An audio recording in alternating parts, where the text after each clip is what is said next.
갈라디아서 시리즈의 이름은 따라합시다. 나의 해방일지. 네, 사랑하는 여러분, 우리가 2024년 우리가 표어 말씀이 복음 생활입니다. 그리고 주제 성구를 갈라디아서 2장 20절로 정했습니다. 복음으로 살기 위해서 가장 중요한 것은 복음이 무엇인지 먼저 아는 것입니다.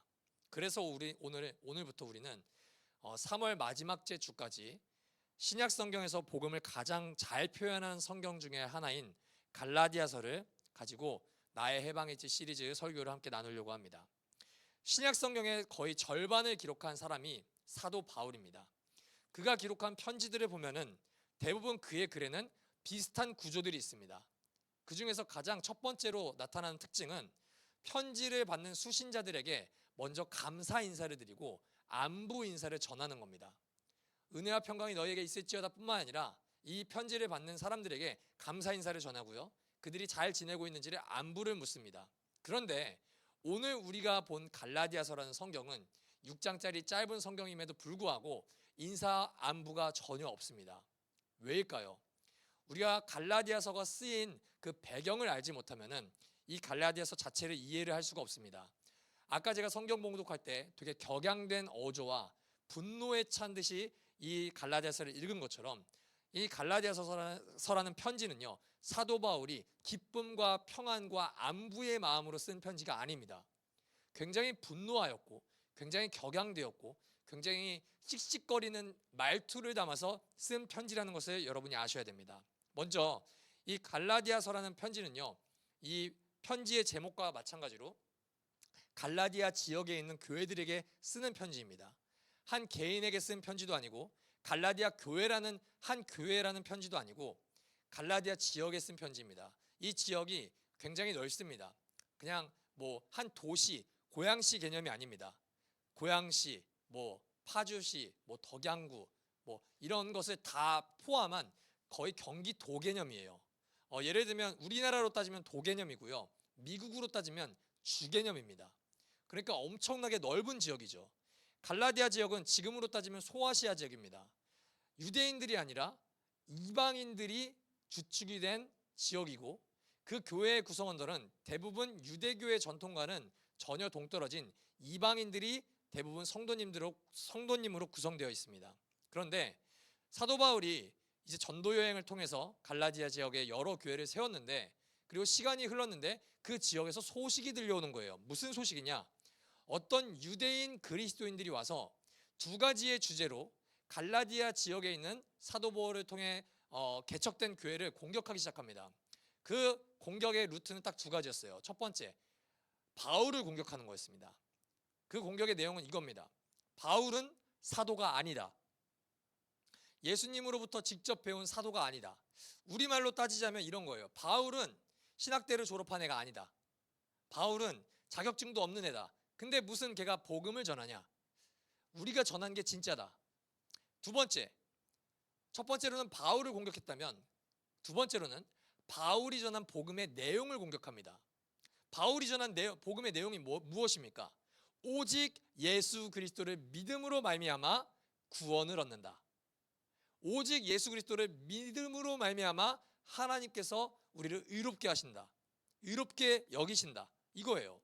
그런데 유대인 그리스도인들이 바울이 유대인 그리스도인들을 거짓 교사라고 부르는 이유가 나타나는데, 얘네들은 이렇게 이야기합니다. 야, 예수 그리스도를 믿음으로 구원받는 거 우리도 알아. 그거 인정해. 그런데 예수 그리스도를 믿음으로만 구원을 받는 건 아니야. 거기에는 우리처럼 할례를 받아야 돼. 우리처럼 음식에 대한 정결법도 이제 지켜나가기 시작해야 돼. 우리처럼 안식일을 준수해야 돼. 야, 예수를 믿음으로만 구원을 얻는 거, 그게 아니라 예수를 믿음으로 구원을 얻는 것은 맞는데 우리처럼 율법도 지킬 필요가 있어. 여러분, 갈라디아에 사는 이방인 그리스도인들이 듣고 보니까 그럴싸한 거예요. 그렇지. 그래, 예수를 믿는데 우리가 이제 쟤네가 원조니까 우리가 쟤네를 좀 따라서 우리도 할례를 받고, 그리고 우리가 정결 예식을 따라가고 우리도 안식일을 철저하게 지켜야지 우리가 구원을 얻는 거구나. 여러분, 다 넘어가고 있어요. 그러니까 사도 바울이 완전 이 소식에 초특급 분노를 담아 쓴 편지가 갈라디아서예요. 오늘 그리고 우리가 3개월 동안 다른 복음이 무엇이고 진짜 복음은 무엇인지 여러분과 나누면서 우리가 다른 복음, 우리가 다른 것에 기뻐하면서 그것을 따라가지 않는 우리가 되기를 주님의 이름으로 축복합니다. 먼저 1절 우리 다 같이 한번 읽어보도록 하겠습니다. 시작. 사람들이 시켜서 사도가 된 것이 아니요 사람이 맡겨서 사도가 된 것도 아니요 예수 그리스도께서 그리고 그분을 죽은 사람들 가운데서 살리신 하나님 아버지께서 임명하심으로써 사도가 된 나 바울이. 여러분 성경을 지금 띄워주시고요. 아까 유대인 그리스도인들이 바울의 어떤 걸 공격한다 그랬죠? 바울은 사도가 아니다 라는 것을 맨 처음으로 공격합니다. 우리도요 사람을 공격할 때요 정치인들만 보면 알잖아요. 이 사람이 어떤 말을 했고 어떤 생각을 가지고 있는 것보다 가장 효과적인 방법은 메신저를 공격하는 겁니다. 이 사람들이 공격하는 루트는 간단합니다. 바울은 사도가 아니다. 자, 근데 오늘 우리가 이 세번역 성경과 개역개정으로는 이렇게 장황하게 설명이 되어 있지만 헬라어로는 가장 먼저 어떤 문장이 등장하냐면은 사도된 바울이다. 이 말은 이거예요. 나는 진짜 사도다. 그리고 내가 진짜 사도인 이유는 너네가 날 임명한 게 아니다. 심지어 제자들이 나를 임명한 것도 아니다. 나는 누가 임명한 거다? 하나님 아버지께서 나를 직접 임명하신 거다. 여러분 이게 아무것도 아닌 것 같은데 왜 중요하냐? 보세요. 여러분 절 보세요. 저는 사도예요 아니에요? 여러분 사도는 무슨 뜻이냐? 보냄을 받은 자라는 뜻입니다. 저는 여러분에게 보냄을 받은 자예요 아니에요? 보냄을 받은 자는 맞겠죠. 여러분을 라이트하우스 일산 교회를 위해서 세워졌죠. 근데 사도는 아닙니다. 저는 목사입니다. 자, 그러면 사도는 어떤 사람이냐? 성경을 통해 예수님을 아는 사람이 아니라 직접 살아계신 예수님을 만난 사람들, 그게 누구라고요? 사도예요. 저는 목사님들의 설교 혹은 성경 공부를 통해서 말씀을 증거하는 거예요. 만약에 제 설교가 하나님의 말씀과 틀리지 않다면 이 말씀에도 권위는 있어요. 그러나 저는 사도의 권위는 절대 없어요. 사도는 어떤 사람이라고요? 살아계신 예수 그리스도께 직접 복음을 배운 사람입니다. 여러분 기억하십시오. 저는요 설교를 최선을 다해 준비하지만 제가 외치는 설교는 오류가 있을 수 있을까요? 없을까요? 있을 수 있습니다. 있을 수 있어요. 제가 틀릴 수도 있어요. 틀리지 않게 최선을 다하지만 때로는 제 생각으로 복음을 잘못 전할 수도 있어요. 여러분 그러나 신약 성경에 쓰인 베드로 전후서, 요한 1, 2, 3서, 갈라디아서, 에베소서, 요한, 베드로, 야고보 그리고 사도 바울이 쓴 이 성경은 오류가 있을까요? 없을까요? 없습니다. 있어서는 안 됩니다. 왜냐? 예수 그리스도께 직접 배우고 적고 전하는 복음이기 때문입니다. 예수님의 권위는 없습니다. 그러나 그들이 전한 그 말씀은 하나님의 아들이신 예수 그리스도께 직접 전달받은 하나님의 말씀과 동등한 권위를 지닙니다. 여러분 이게 왜 중요하냐? 그래야 정통성이 있기 때문입니다. 유대인 그리스도인들에게는 정통성이 없습니다. 그러나 사도 바울에게는 정통성이 있습니다. 유대인 그리스도인들이 말하는 것은 복음이 아닙니다. 그러나 지금 사도 바울이 갈라디아 지역에 쓴 편지는 정확히 하나님의 말씀과 동등한 권위를 지닙니다.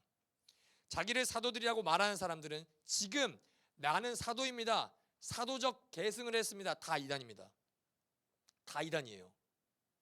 바울이 자기가 사도됨을 강조하는 이유는 유대주의에 맞서서 이 진짜 복음, 진짜 하나님의 말씀의 정통성을 확보하는 것이기 때문입니다. 자, 그렇다면 이 바울이 진짜 열받은 사자우 같이 외치는 복음을 우리가 좀 더 깊게 나눠봅시다. 우리 6절에서 7절 다 같이 읽겠습니다. 여러분을 그리스도의 은혜 안으로 불러주신 분에게서 여러분이 그렇게도 빨리 떠나 다른 복음으로 넘어가는 데는 나는 놀라지 않을 수 없습니다. 실제로 다른 복음이 있는 것은 아닙니다. 다만 몇몇 사람이 여러분을 교란시켜서 그리스도의 복음을 왜곡시키려고 하는 것뿐입니다. 자, 여러분 2000년 전에 이 갈라디아 지역에 팽배했던 다른 복음은 뭐냐? 율법주의입니다. 무슨 주의요? 율법주의 혹은 유대주의라고 이야기할 수 있습니다. 쉽게 말해 이겁니다. 믿음으로 구원받은 거 인정. 그런데 그것만으로 되는 건 아니야. 할례 받아야 돼. 음식에 대한 거 지켜야 돼. 핏째 동물의 음식을 먹으면 안 돼. 안식일을 준수해야 돼. 우리의 깨끗함과 노력이 필요하다고. 여러분, 이게 훨씬 더 그럴듯해 보이지 않습니까?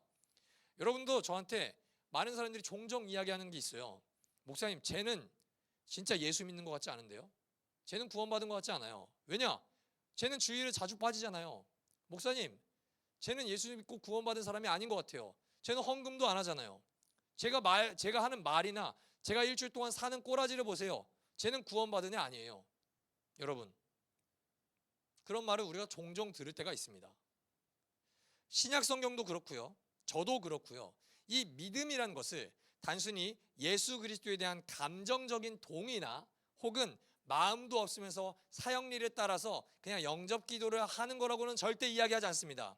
그런데요, 유대인이 전하는 거짓 복음과 우리의 그 도덕적인 인식으로 믿음을 정의하는 순간 어떤 신앙의 공식이 성립되는가 하면은, 우리를 구원하시기 위해 예수 그리스도께서 십자가에서 죽으신 것을 믿는 것을 정말 필요로 하는 것은 맞는데 그게 전부는 아니구나.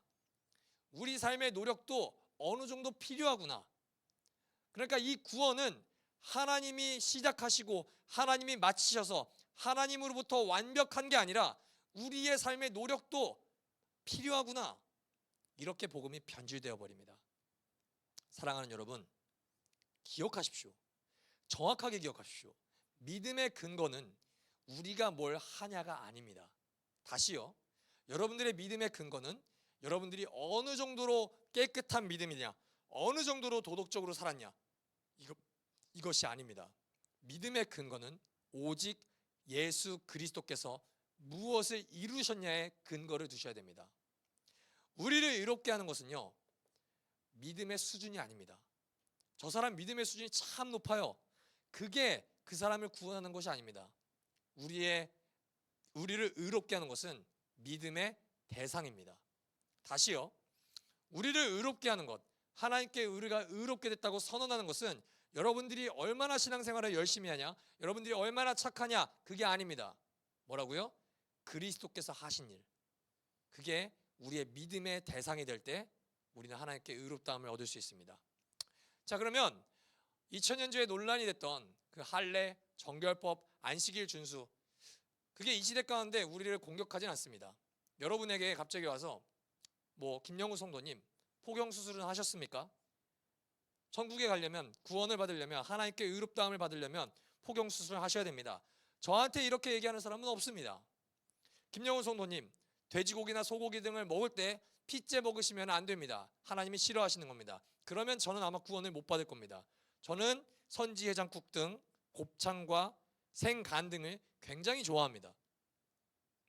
이런 것들이 2024년을 살아가는 우리에게 정죄함을 주거나 우리를 구원으로부터 멀게 하진 않습니다. 그런데 지금 우리 시대에 살아가는 다른 복음은 무엇일까요? 바로 성공주의와 번영주의입니다.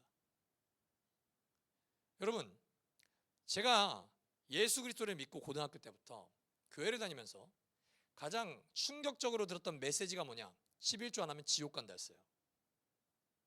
놀라운 사실은 그 메시지를 선포하신 분이 지금은 돌아가셨지만 십몇 년 전까지만 해도 우리나라 기독교에서, 감리교에서 제일 큰 교회를 담임하고 계시는 목사님이었다는 거예요. 저는요, 살면서 제일 충격적으로 들었던 목회자의 말이 뭐였냐면, 저 집사님, 작년에는 교회에 헌신 열심히 했는데 올해는 헌신 열심히 안 해서 병 걸린 거야. 저는요, 그거를 듣고 그게 진짜라면 나는 예수를 안 믿겠다고 결심을 했습니다. 제일 무서운 말이 무엇입니까? 목회자에게, 주의 종에게 잘하지 않으면 가정이 파탄난다는 거예요. 저는요, 오늘 여러분에게, 그리고 이 설교를 인터넷으로 듣는 모든 이에게 선포할 수 있습니다. 그거는 복음이 아닙니다. 그건 절대 하나님의 뜻과 무관합니다. 복음은요, 순서가 정확합니다. 복 받기 위해서, 은혜 받으려고 내가 신앙의 행위를 하는 것이 절대 아닙니다. 은혜를 받았기 때문에, 십자가에서 나를 향한 하나님의 사랑을 우리가 측량할 수 없는 하나님의 사랑을 우리에게 받았기 때문에 우리가 그것을 감격해서 우리의 행동을 감사로, 우리가 때로는 헌신으로 올려드리는 것이지, 우리가 어떠한 행위로 하나님의 은혜를 더 받기 위해서 추가하는 것이 절대로 아닙니다. 여러분, 이미 주신 우리에게 은혜는, 이미 우리를 위해서 예수 그리스도께서 십자가에서 죽으신 그 은혜는 값으로 매길 수 없는 선물입니다. 우리의 어떠한 행위로 말미암아 그 값을 우리가 다 할 수 없습니다. 대신할 수 없습니다. 그 선물은 우리에게 완전한 선물입니다. 여러분들이 말과 행동을 통해 주님을 닮아가는 것, 그리고 여러분들이 주일 오전에 나와서 이렇게 예배하는 것, 또한 여러분들이 때로는 여러분들의 물질을 구별하여서 헌금하는 것, 전도하는 것, 기도하는 것, 이 모든 행동은 하나님께서 우리에게 주신 은혜를 기념하고 감사하고 사랑하기 때문에 하는 것이지, 무언가를 하나님께 추가로 얻기 위한 행동이 아니라는 거예요. 할렐루야. 여러분, 내 말과 행동, 그리고 내 신앙적인 열심, 그리고 교회의 헌신도에 따라 여러분들이 하나님께 의롭게 되는 것이 결정된다면, 여러분, 너무 무섭지 않습니까? 와, 나 오늘 주일 예배 빠졌네. 나 오늘 주일 예배 5분 늦었네. 나 설교 시간에 졸았네. 아, 나 오늘 덜 의로워지나? 아, 나 11조 올해 몇 번 까먹었지? 하나님께서 나에게 저주를 주시나? 여러분, 나한테만 이 기준이 적용됩니까? 내가요, 예배를 똑바로 드리면 드릴수록 나보다 예배를 덜 드리거나 태도가 불손한 사람들을 우리는 정죄하기 시작합니다. 아유, 제 축복 못 받겠네. 아유, 저 사람 구원받은 사람 아니야. 저 사람 예수 믿는 사람 아니야. 여러분, 이게 우리에게 생활화가 되는 순간 우리는 다른 복음을 따라가고 있는 거예요. 8절과 9절을 한번 읽어볼까요? 그러나 우리들이나 또는 하늘에서 온 천사들일지라도 우리가 여러분에게 전한 것과 다른 복음을 여러분에게 전한다면 마땅히 저주를 받아야 합니다. 우리가 전에도 말하였지만 이제 다시 말합니다. 여러분이 이미 받은 것과 다른 복음을 여러분에게 전하는 사람이 있다면 그가 누구인지 저주를 받아야 합니다. 사랑하는 여러분, 하나님께 의롭다 함을 얻는 일, 우리가 좀 더 쉽게 표현해서 구원에 있어서 다른 복음을 전하는 이들에게 사도 바울은 저주를 선포합니다. 저도 마찬가지입니다. 여러분, 불안해하지 마십시오. 저를 다 봐주세요. 불안해하지 마세요. 나의 어떠한 부족함으로 여러분들이 하나님께 복을 못 받거나 여러분들이 하나님의 은혜로부터 멀어지거나 그런 거에 불안해하지 마십시오. 하나님께서 우리를 위해, 우리의 구원을 위해 이미 하신 일은 완전합니다. 우리의 행위로 더하거나 뺄 것이 없어요. 아, 쟤는 진짜 열심히 신앙생활하는데 나는 왜 이 모양이지? 그게 여러분의 정체성이 아니라는 거예요. 비유를 해서 설명하겠습니다. 그리스도의 은혜, 예수 그리스도께서 십자가에서 우리를 위해서 죽으신 은혜를 숫자로 환산할 수가 없습니다. 그래서 값을 매길 수 없는 은혜와 선물이라고 우리가 표현합니다. 이것을 그냥 숫자로 억지로 환산한다면 딱 하나로밖에 환산할 수가 없습니다. 그게 뭐냐? 무한입니다. 무한이라고요. 무한대. 여러분, 그렇다면 하나님의 은혜가 무한대인데 내가 하나님 앞에서 100을 열심히 하고 저 성도님은 70을 열심히 하고 이 성도님은 10의 열심을 갖고 생활한 하나님을 믿는다고 하는데 하나님 입장에서는 뭐예요? 다 똑같습니다. 다 똑같아요. 내가 10 정도의 열심으로 하나님을 섬기고 제가 70 정도의 열심으로 섬긴다고 해서 하나님이 우리에게 주신 은혜가 변하지 않는다고요. 하나님의 은혜는 누구에게나 무한대예요. 크기는 변함이 없어요. 왜 우리는 그러면 항상 신앙의 성숙과 성장을 우리가 강요하냐? 신앙이 성장하면은 내가 더욱더 작아집니다. 신앙이 성숙될수록 나에 있는 내 자아가 점점 더 작아져요. 그러니까 내가 이따만 했을 때는 하나님의 누릴 은혜를 무한일지라도 이 정도 누렸다면 내가 점점 더 하나님의 은혜의 그 크기와 사랑을 감격함으로 더 넓게 알아가는 겁니다. 사랑하는 여러분, 진짜 복음이 무엇입니까? 오늘 갈라디아서 1장 1절부터 10절까지의 이 10가지 구절 중에 진짜 복음이 무엇인지 기록되어 있습니다. 우리 4절 우리 다 같이 읽겠습니다. 시작. 예수 그리스도께서는 하나님 우리 아버지의 뜻에 따라 우리를 이 악한 세대에서 건져주시려고 우리의 죄를 대속하기 위하여 자기 몸을 바치셨습니다. 사랑하는 여러분, 우리가 누구입니까? 악한 세대를 살아가고 있는 사람이었습니다. 죄의 종노릇 하는 사람이었습니다. 하나님의 진노 아래 있는 저주받을 자녀였습니다. 무력하고 약하고 악한 존재인 우리에게 세상의 모든 종교는 무엇을 선사하냐? 너희가 의롭게 살려면 이렇게 해야 되라는 가르침을 줍니다. 구원을 얻기 위해서 무엇을 해야 된다는 방법을 주려고 그래요. 자, 비유를 들어보겠습니다. 여러분, 제가 물에 빠져서 죽게 생겼어요. 헤엄칠 힘이 없어요. 수영할 방법도 없어요. 나는 어떤 것도 하지 못해요. 수영을 해본 적도 없어요. 그런데 배를 타고 지나가는 사람이 갑자기 저한테 뭐를 하나 던져줘요. 대박이다. 뭐지? 하고 봤는데 수영을 잘하는 법이라고 제목된 책이에요. 저한테 의미가 있어요? 나는 지금 나를 건져줘야 되는데 던져준다는 것 자체가 야, 이거 읽고 빨리 수영해. 이거 읽으면 돼. 이겁니까? 그거는 나를 건질 수가 없습니다. 그런 나를 어떠한 방법으로도 구원할 수가 없습니다. 세상의 모든 종교는 이 프로세스를 벗어나지 않습니다. 너가 초월적인 신에게 도달하기 위해서는 너는 이걸 해야 돼, 이거를 해야 돼, 이거를 해야 돼. 이게 세상의 모든 종교입니다. 그러나 진리는 그러지 않습니다. 기독교는 그러지 않습니다. 너가 구원받기 원해? 이렇게 물어보지도 않습니다. 물에 빠진 사람에게 수영 잘하는 법의 책을 던져주는 것이 아니라 우리에게 필요한 것은 밧줄입니다. 근데 예수 그리스도는 뭡니까? 밧줄을 던져주는 것이 아니라 자기 자신이 직접 우리를 위해서 이 물에 뛰어들었습니다. 그리고 우리를 대신 이 물 밖으로 건져내 주시고 자기가 직접 죽으셨습니다. 여러분, 이게 복음이에요. 죄인인 우리를 위하여서 우리는 아무것도 선한 게 없는데 십자가에서 나의 모든 죄를 대신 지시고 죽으신 것, 예수 그리스도께서, 그것이 바로 복음입니다. 내 힘으로는 하나님과의 관계를 회복할 수가 없습니다. 내 힘으로는 내가 지은 모든 죄값을 대신 치를 능력이 없습니다. 그러나 예수 그리스도께서 내가 이전에 지은 죄, 내가 현재 지은 죄, 내가 미래에 지을 모든 죄값을 예수 그리스도께서 대신 짊어지고 죽으신 것, 이게 바로 복음이에요. 복음은 오직 예수 그리스도입니다. 복음은 오직 예수 그리스도께서 지신 십자가예요. 사랑하는 여러분, 예수님께서 십자가에서 못 박혀서 죽으실 때 마지막으로 무슨 말씀을 하고 죽으십니까? 다 이루었다. 기억나십니까? 예수님께서 십자가에서 못 박혀서 죽을 때, 은영아, 내가 다 이루었다. 근데 너가 착하게 살아야 된다. 이렇게 말씀하시지 않았어요.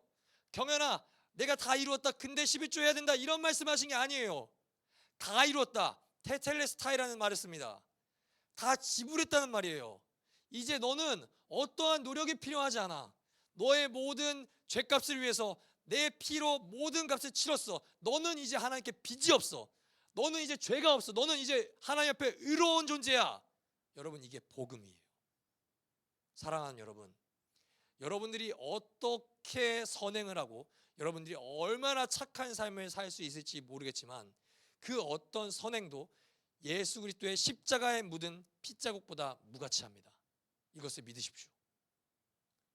구원은요, 처음부터 끝까지 하나님이 하시는 일이에요. 여기에 어떠한 나의 노력도 한 스푼도 필요 없어요. 이거를 인정할 때만 이 복음은 우리를 향한 해방이 시작됩니다. 그리고 타인을 향한 해방까지 선언할 수 있어요. 그리스도의 십자가를 통해 나와 하나님과의 관계가 회복되었습니다. 할렐루야.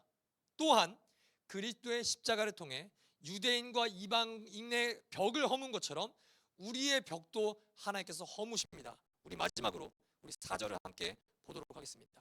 시작. 우리 아버지 하나님과 주 예수 그리스도께서 내려주시는 은혜와 평화가 여러분에게 있기를 빕니다. 사랑하는 여러분, 바울 서신에 보면은 은혜와 평강이 여러분에게 함께 있기를 기도합니다. 세 번역으로는 은혜와 평화죠. 여러분, 2000년 전 사회에서는 사실 이런 인사를 하지 않습니다. 잘 보세요. 제가 유대인과 이방인이라는 표현을 썼죠. 자, 이방인들의 인사는 이겁니다.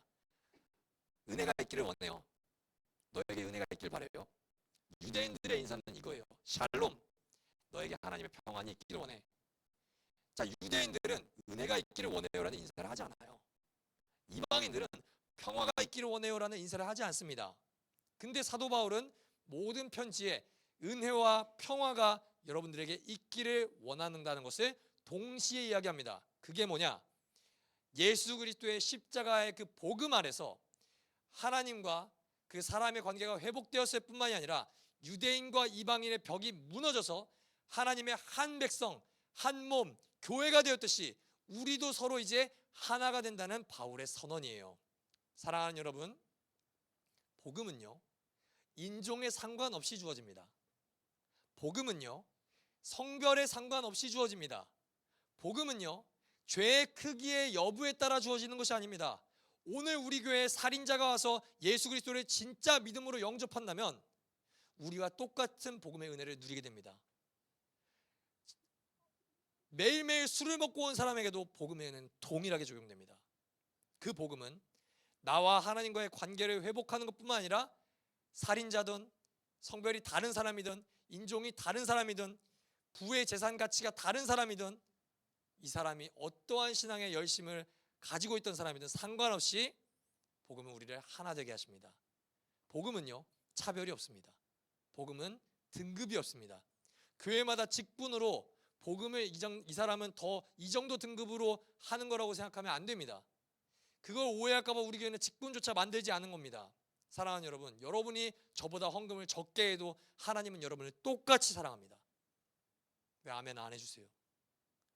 저보다 여러분들이 기도를 짧게 해도 하나님은 여러분을 똑같이 사랑합니다. 저보다 여러분들이 전도에 힘을 쓰지 않아도 하나님은 여러분을 똑같이 사랑합니다. 저보다 찬양을 작은 목소리로 들려도 하나님은 여러분을 똑같이 사랑합니다. 심지어 여러분들이 오늘 처음에 교회 나와서 예수 그리스도를 영접해도 하나님은 저와 여러분을 똑같이 동일하게 사랑합니다. 할렐루야. 그게 복음입니다. 하나님의 백성으로 인정받기 위해, 우리가 하나님께 더 사랑받기 위해 필요한 거요, 아무것도 없습니다. 오직 은혜로 우리에게 주신 예수 그리스도의 십자가 외에 아무것도 필요 없습니다. 그게 우리에게 가장 기쁜 소식입니다. 내가 연약할 때도, 내 신앙의 열심이 변변치 않을 때도 하나님은 우리를 동일하게 사랑하세요. 그것이 우리에게 기쁜 소식입니다. 그러니 여러분, 어떻게 내 모습이 다른 사람보다 조금 더 나아 보인다고 우리가 우월감에 빠져 살 수가 있겠습니까?